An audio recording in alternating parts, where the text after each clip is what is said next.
Simpu is concerned, it's a connection between his father, me and Simpu. அவருக்கு இவர் எப்படி பழகுவாரோ எங்கிட்ட, ஏன்னா அடுத்த ஜென்ரேஷன். அவங்க அப்பா வந்து ரொம்ப என்னை பிடிக்குங்கிறத விட பாசம்.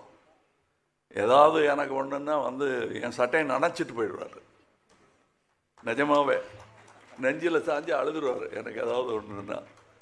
ஸோ அது ஒரு ஜென்ரேஷன். இவர் எப்படி இருப்பாரோ அப்படின்னா பாசத்தில் இவர் வந்து அவர் 8 அடின்னா இவர் 16 அடி பாஞ்சிருக்காரு. அதில் ஒரே ஒரு விஷயம் சொல்லலாம், இந்த டைலாக் படத்துலையும் இருக்குது.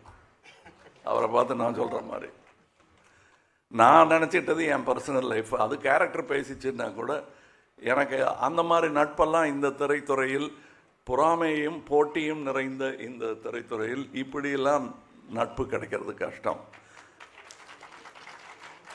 இருக்கிற டைலாகை ஏன் சொன்னேங்கிற மாதிரி பார்க்குறாரு அவர். பட்டு இல்லாத டைலாகை வேணா சொல்கிறேன். இப்போ நான் இந்த 2 ஹீரோயின் இந்த படத்தில் ஒரு வாட்டி கூட என்னை பார்த்து ஐ லவ் யூ சொல்லவே இல்லை. ஆனால் டெய்லி காரத்தால் ஷூட்டிங்க்கு வரும்போது, காலையிலையோ நைட் ஷூட்டிங்கோ எதுவாக இருந்தாலும் என்னை பார்த்து ஐ லவ் யூ சொன்ன ஒரே ஆள் வந்து ஜோஜோ தான். எங்கே பார்த்தாலும் I love you sir, good மார்னிங்லாம் சொல்ல மாட்டார் எனக்கு.